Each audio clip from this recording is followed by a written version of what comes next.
Good evening and welcome back to And the Gooby Goes Too. I am back with another video giving my personal votes for this year's Academy Awards. And in this video, I will be covering the acting categories, the screenplay categories, and the newest category at the Oscars, Best Casting. So I'm going to run through those 7 categories and give you my personal vote for each one. I know when I did the shorts, I ranked each nominee from number 5 to number 1. I'm not going to do that going forward for a couple reasons. One being for the sake of time. Time is precious for you, for me, for all of us. And it was taking so much time to record, to edit, and it's so much for y'all to watch. And for the most part, maybe some of you care about what I'm putting between number 5 and number 2, but a lot of y'all might be like, girl, get to the point. Let's get to number 1. So I'm going to just give my personal votes if I had an Oscar ballot, what I would pick going forward for all these videos. And the other reason kind of is, thinking about it, I feel bad giving a number 5 to somebody because I feel like in a way it sort of takes away their nomination. And for the most part this year, I really feel like everyone's nomination is very well deserved. And I don't want to take that away from them. And especially in some of these categories, like with acting particularly, I have a really hard time deciphering like who is 5, 4, 3, and 2 because it's by marginal points and factors, really. So I'm really just going to go ahead and give my number 1 votes in all these. So with that, let's go ahead and kick it off with the acting categories. We'll jump right into what is usually one of my favorite categories and definitely is this year, that being Best Supporting Actress. So just a reminder, our nominees, we have Elle Fanning for Sentimental Value, Inga Ipsdottir-Liljeås for Sentimental Value, Amy Madigan for Weapons, Wunmi Mosaku for Sinners, and Teyana Taylor for One Battle After Another. Great slate of nominees here. Honestly, they all left some sort of lasting impact on me with how they performed in the film. Again, one where like I said in the intro, 2 to 5 would be such a hard ranking for me, but an easy number 1 here for me is Inga Ipsdottir-Liljeås for her performance as Agnes in Sentimental Value. Sentimental Value, easily in my top 5 of the year, if not top 3, and Inga's performance being a significant part of that. A big factor for me here is the fact that Inga has such a consistent through line throughout the entirety of Sentimental Value, where you feel like you do get a bit like of a introduction and a conclusion with her character, that has impact points throughout the entire film and to other characters. Now, is that always what you want to vote for? Not necessarily. People like Teyana Taylor and Amy Madigan especially, who show up at the bookends of their films, but obviously Teyana Taylor is the entire catalyst of why the entire story of One Battle After Another happens, and Amy Madigan is driving the entire plot of Weapons from behind the scenes until we see like how the sausage is getting made with her in the final 30 minutes of Weapons. And still, significant performances. They do so much with so little time. And at the end of the day, it's not their fault that they don't have a lot of screen time. That's in the screenplay, that's in the directing, that's in the editing. And then you have someone like Elle Fanning, who drops in a lot throughout the first 2 acts of Sentimental Value, and delivers a great performance in those short amounts of time that she has throughout the film. Really the only other person here who has a consistent through line throughout their entire film is Wunmi Mosaku as Annie in Sinners. But for me, Inga's performance in this film has just not left me. Sentimental Values, that movie where I'm so excited to like talk to my friends about it, to show my friends the movie. I've seen it twice now. I feel like I could see it more and continue to absorb and dissect what's going on in that film, continue to dissect these incredible performances that I think a great screenplay has just lended itself to a great actor or actress taking off completely with it. Every nuance that Inga has in that film, her facial expressions, and for me too, she has such an incredible relationship, dialogue, impact with all of the other characters within the film as well. Obviously with Renate Reinsve as Nora, her sister in the film, they have so many incredible moments where you just feel that sisterly bond between them. Her interactions with Stellan Skarsgård as her father, her interactions with Elle Fanning kind of is like a fangirl moment in a way, but like in reverse too, because Elle Fanning as Rachel is kind of fangirling for Inga's Agnes, and she was in the movie that made her want to work with Gustav in the first place. Anyway, I won't dissect too hard on the plot of sentimental value here, but I love the film. I loved her performance.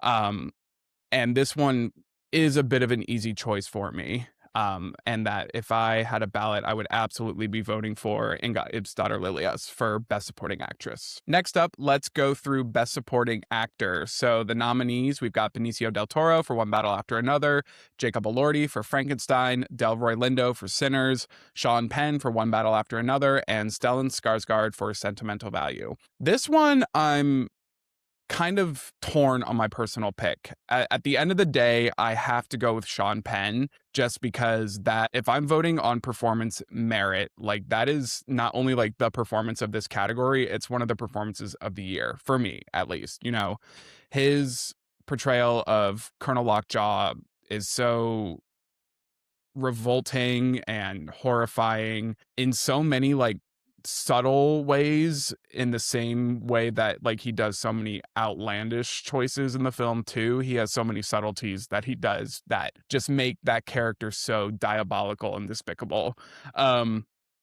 where you can't ignore the talent and craft that went into shaping that character.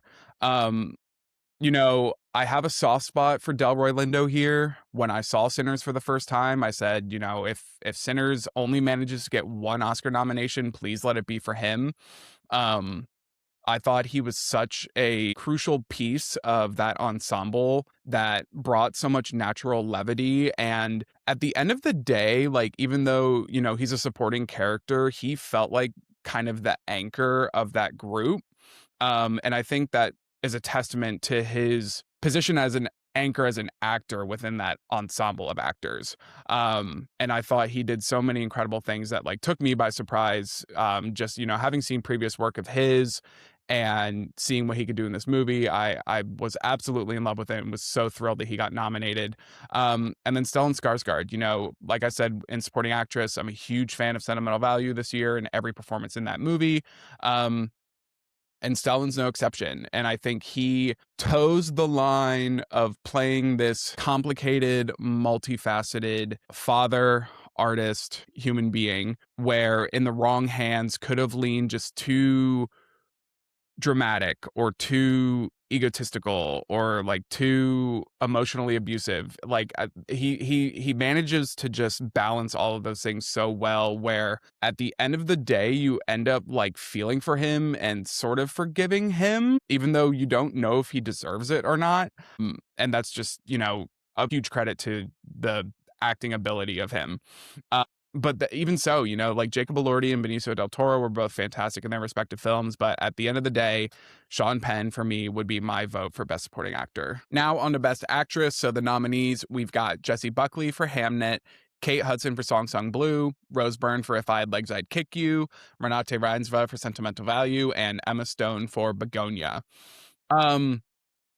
There's really three here that like I would be happy to see win and that could potentially get my vote. That's Jessie Buckley, Renate Reinsve, and Rose Byrne. I thought they were, all three of them were just such transformative, emotionally pinnacle pieces of their films that are like the main reason why their film works. Same could be said for Kate Hudson, frankly, because her performance was the only thing about Song Sung Blue that I could really tolerate, to be quite frank. And Emma Stone for Begonia, you know, it's fine. I didn't have her in my top 5 originally. You know, I'm not huge on Begonia personally. I am happy to see her here whenever she is because she is becoming that film legend that she deserves to be, but it just didn't really do it for me. My vote, you know, easily, it's Jessie Buckley for Hamnet. I don't have to lead up any anticipation. She's the clear front runner. She's going to be an Oscar winner in 9 days, and it's absolutely deserved. It might be, you know, the performance of the year for me, as I know it is for a lot of people, and it's really exciting to see her on this rise. You know, I loved her in The Lost Daughter. I was so thrilled that she got nominated for that film, and hopefully that probably helped her like get on this awards winning trajectory, having been through the circuit once before. She had a pretty big musical theater moment, winning an Olivier for playing Sally Bowles in Cabaret on the West End. So we're in a Jessie Buckley renaissance, and I'm here for it. And she is such I mean this in the most endearing way. She is such a fucking weirdo. And that is an endearing thing to say because the weirdos usually make the best actors and actresses. And that's absolutely what Jessie is able to harness and tap into whenever she's delivering a performance, whether it's behind a camera or on stage, whatever. So easily my vote would be for Jessie Buckley in lead actress. Gotta give the shout out to Renate and Rose Byrne. I think in different years, either of them would be the front runner in this category. I know I had been pushing a lot of doubt on Rose Byrne happening here, and I'm eating my words for it. I kept trying to say it's not going to happen. It's not going to happen. She's not big enough or recognized enough to carry a solo nomination in lead actress, yet here she is. And I finally watched If I Had Legs, I'd Kick You earlier this week, and it's well deserved. Such a harrowing performance of somebody, again, it's like what I was saying with Stellan, such a balance of diabolical but worthy of compassion at the same time in that film, just given her character, the subject matter, and really just delivering something special and nuanced and balanced. And then Renate Reinsve, took my breath away several times in sentimental value. We see her so much throughout the film. She carries so much of the story on her back. She's delivering different there's a meta sense to it where we see her oftentimes delivering stage performances in the film. And I think that like the art of delivering a performance for a stage audience while being filmed for a film audience is just like kind of a mind fuck to me, quite frankly. And it was just so impressive to see. I do need to go back and watch The Worst Person in the World. I've still not seen that movie, and I've heard a lot of people say that she's actually better in that than she was in Sentimental Value, so I'm eager to see. But I digress. Easily, my vote for Best Actress goes to Jessie Buckley for Hamnet. And to round out the acting categories, we have Best Actor. The nominees are Timothée Chalamet for Marty Supreme, Leonardo DiCaprio for One Battle After Another, Ethan Hawke for Blue Moon, Michael B. Jordan for Sinners, and Wagner Moura for The Secret Agent. This one is interesting. By the way, it's Friday, March 6th. And so if you have been following the culture news, Timothée Chalamet is in a bit of hot water right now for talking a lot of shit about fine arts performers, opera performers and fine arts dancers specifically. I need to go watch this interview. I haven't seen all the context behind it, but I've seen a lot of reactions and backlash with regards to it. And it does not sound good, especially because Oscar voting is closing. Okay, he might be lucky because Oscar voting ended yesterday. So we'll see what that does, if anything. But that's going to be an interesting speech if he wins, depending on how big of a deal this becomes. Anyway, my favorite performance in this category. It's funny. I actually really hadn't decided this one before I came into this. I just watched Blue Moon a couple weeks ago, and I think went into it like skeptical. It was definitely like, oh, it's on my death race list, so like I just gotta watch it and get it over with. But I ended up really just being in awe of what Ethan Hawke delivered in that film. Um, how much he transformed, how much it is just fully him delivering these just fucking magnificent monologues for 100 minutes. It's absolutely bananas. What he's able to do in that movie is because it's just him in a bar. It's him at Sardi's. It is him at fucking Sardi's, and it's absolutely crazy. But and then all season I think I was on the Timothy train, but I think it's because I was trying to just hop on the train with everybody else. But when I really think about it, I think my vote would actually go to Leo for this one. I thought this is hard. This is hard, y'all. I'll be honest. Yeah, I think it's Leo for me in this one. I thought, to me, this felt like such a new light for him. It felt like I was so like I was not huge on Killers of the Flower Moon. I was not a fan of his casting in that, just some of the drama where, he wasn't originally supposed to be the lead in that movie, but kind of like shoehorned himself in there, even though he was not age appropriate for it whatsoever. And I feel like between that and like Once Upon a Time in Hollywood, there felt like there was this like sort of pretentious air to the type of performance he was delivering, that for me like was completely shed of within One Battle After Another. And it felt like he was just giving a very authentic, real, humble performance and like just doing a great job with it at the same time. Um, Delivering a lot of great comedy, bringing a lot of like stress and risk and high stakes to his character, the characters around him, the story overall. And I just really enjoyed everything he did within this movie. So I do think at the end of the day, my vote in this category would go to Leo for One Battle After Another. I gotta come back and say something. It is just so interesting because I loved Marty Supreme. I thought that was such a great movie. And I was really on board with Timothy winning. But now, like after what happened today, I'm a little soured. And it's funny because I'm always like, oh, I doubt voters really care about this, but maybe they do. But again, it doesn't matter because voting ended yesterday and this story broke today.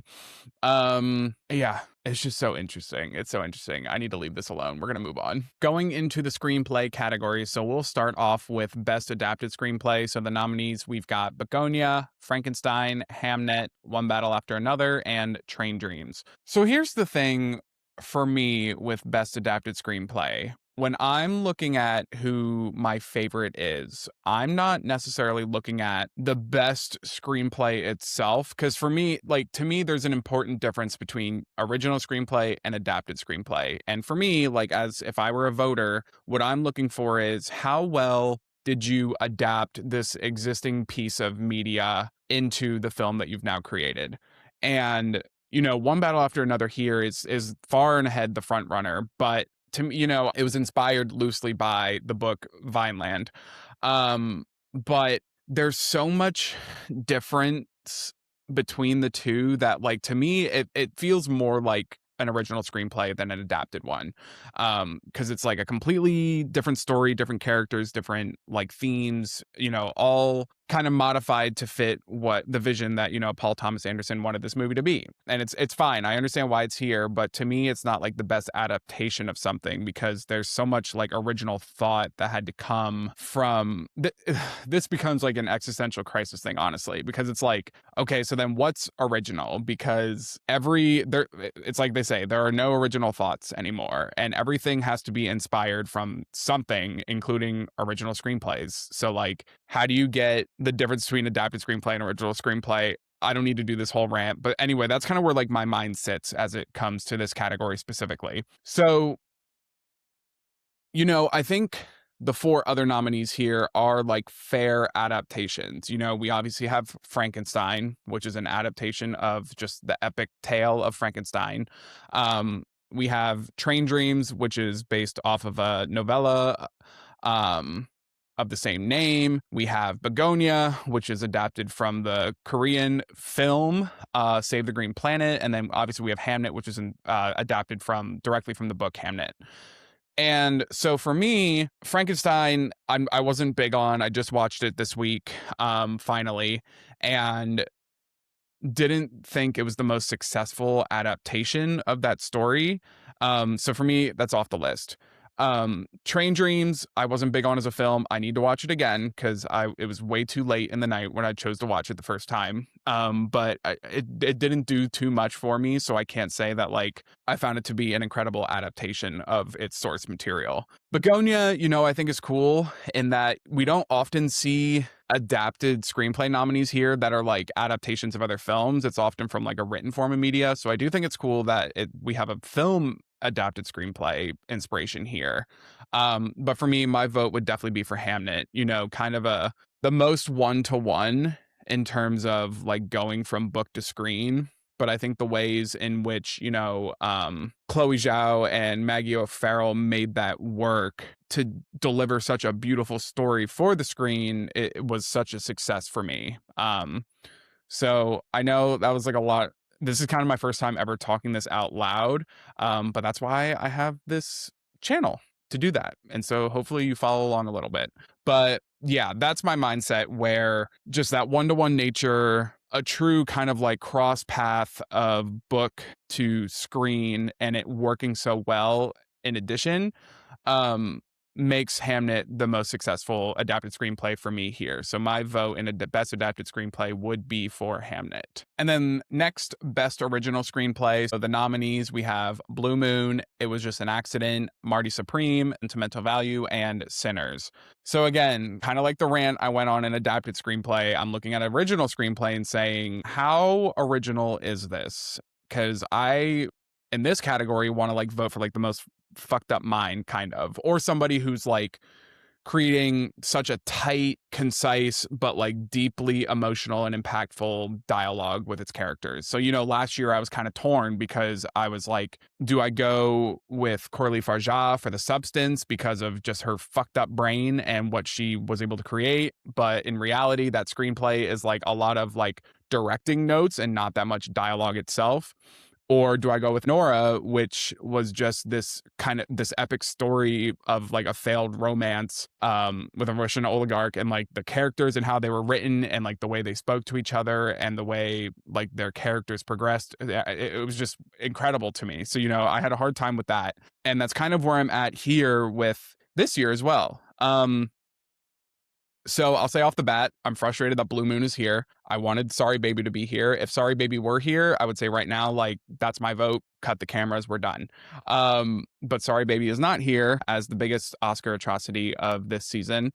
But yeah, I'm frustrated Blue Moon is here because based on like the way the film is inspired by letters that were written by Elizabeth Wheeland and Lorenz Hart. And so it's like a true story based off of source material. So how does that constitute as I know there's rules about how that constitutes as an original screenplay, but to me, like as a voter, I don't look at that as like an achievement of an original screenplay because you're basically telling the story of like a real night that fucking happened.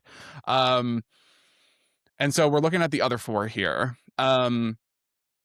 For me, it's really between Sinners and Sentimental Value, kind of in the same vein of The Substance versus Anora. And I do think my vote would go to Sinners for this one. You know, the story that Ryan Coogler created here and his twisted, brilliant mind of like morphing Black American culture, you know, tied to Irish culture and like the levels of discrimination and segregation that they both faced, culminating together over music and like the vampire aspect representing something larger within the movie itself. Like, I just think it all really works and it shouldn't, but it does, and it delivers an incredible movie. I can't say that like the story itself is necessarily like the most groundbreaking, you know, like start to finish the plot, but all of the aspects of what create the movie are just so incredible that my vote does lean that way. You know, the other half of me is like, well, Sentimental Value, you know, it's so dialogue heavy. I can be a sucker for a very dialogue heavy screenplay if the dialogue works. And of course, in Sentimental Value, it fucking works because all four of its acting contenders are nominated, and it is that meeting point of like incredible performance with a great screenplay, all kind of overseen by a beautiful director.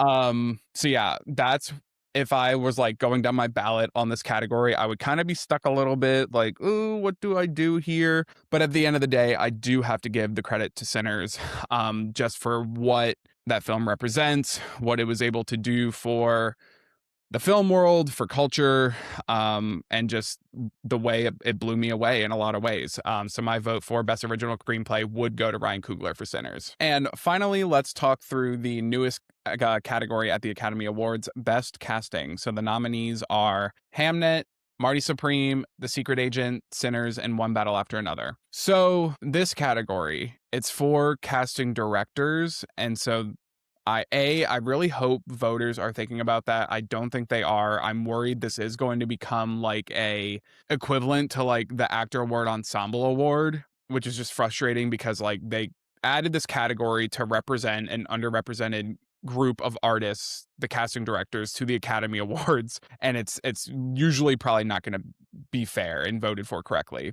I hope I'm proven wrong, but that's just kind of the tea leaves I'm seeing. But we'll see what happens when this first award is given out. So, if we're looking at, awarding the casting director who made the greatest achievement for their film, for me, it's far and ahead Marty Supreme. Um, when you look at that credit list of who was in this film, and you look at the interviews and everything about like how they went about finding their actors to play these characters, you can make an argument that like obviously like someone like Timothy Chalamet, like, that's not a casting achievement because like Josh Safdie knew he wanted him in this movie and they've been working on it forever. But when you have people like Odessa Zion, Kevin O'Leary, Tyler the Creator, like all these folks who, when, Marty Supreme was first announced and all these people were in it, people were like, what the fuck is this movie gonna be? And like, what are these people doing in it? And a lot of us were excited and were proven to be correct to be excited because it worked so well. But even just aside from like, the top of the call sheet folks, the way they talk about how they went about picking their extras, they were so particular about like finding the right look for people, and went so far as to say like, we're not taking people with veneers, people who've had their teeth like excessively done, because like they're not going to look right in a film set in 1950s New York. And they were right to do so because nobody in that film was distracting in terms of their appearance, and it was great. So yeah, for me it would definitely go to Marty Supreme. Everything else, I think there are like casting achievements to be made note of. Like, I think The Secret Agent, it just has so many fucking people in it, and like they all fit their roles so well that I'm glad it's here. I'm glad it's nominated. Um, something like Hamnet, it's interesting because like you probably think, well, are they looking at like the kids, especially because like, casting kids is really hard, and finding kids who can focus and who can work on a set and then also deliver an outstanding performance like those children, especially Jacoby Jupe, did. So that's definitely a casting achievement worth recognizing. But then, you get to like Sinners and One Battle After Another, and it's fair to say, okay, well, like these are the biggest movies of the year, so it makes sense that they're going to be here. But like, how much pure casting achievement was there? You can look at Sinners and say, well, like, Miles Caton was a massive discovery that ended up being such a successful piece of Sinners working. Even some other maybe lesser known actors and actresses like Woon Minasaku, even like underappreciated actors like Delroy Lindo, just a great choice and a great fit for the film. One Battle After Another, another discovery you have with Chase Infinity. And then like kind of bold choices like Teyana Taylor, someone who had just like started dipping her toe in the Hollywood bubble and then, gets pulled into this hugely successful and critically acclaimed film. But yeah, for me, my vote would easily go to Marty Supreme for best casting. We just saw Surat last night. I am still recovering. I'm not going to say much about it because like you need to go into that film blind. Do not look anything up about that fucking movie before you go into it. I don't know how I managed to avoid any spoilers for 10 months, like when Cannes was, but I did, and I'm really glad I did because holy shit, that movie rocked my fucking socks off. I have never been so like what the fuck after a movie before, and it was also like midnight by the time it ended on a Thursday night. So like, wow, big props. All that to say, Surat should be here 100%. Like plucking those non-actors to play like the main ensemble of the rave goers, like oh my god, they were all just so brilliant and perfect in that fucking movie. Like I really really wish Surat would have gotten in here, but since it's not and I can't pick it there, my vote's for Marty Supreme for best casting. Thank you all for tuning into this video. Stay tuned for more. We've got a lot of more categories to go through. I think in my next video I'm going to do a lot of the features, international, documentary, animated. We'll probably tag in like maybe editing and cinematography to that. I don't know. I'm getting pretty close on my list. I need to watch The Voice of Hidden Rajab to finish out international. I need to watch Cutting Through Rocks to finish out documentary. I don't know if I will just because I can't seem to find it anywhere. But we'll see. I'm going to do my documentary voting either way. And I need to see Arco. So I'm very, very close. There are a couple craft categories I won't be covering because I'm definitely not going to get to all the movies. So makeup and hair and visual effects, I am not going to get through all those movies since a lot of singular nominees were included in those lists this year. So I will leave those out, but I'll do the main tech and craft categories like production design, costume, score. I'll do song. I need to listen to two of them, but that'll be easy enough. And I already know what my vote is, so that'll be fine. But anyway, so yeah, that's what you have to look forward to come. And we will see you all next time. Thanks so much.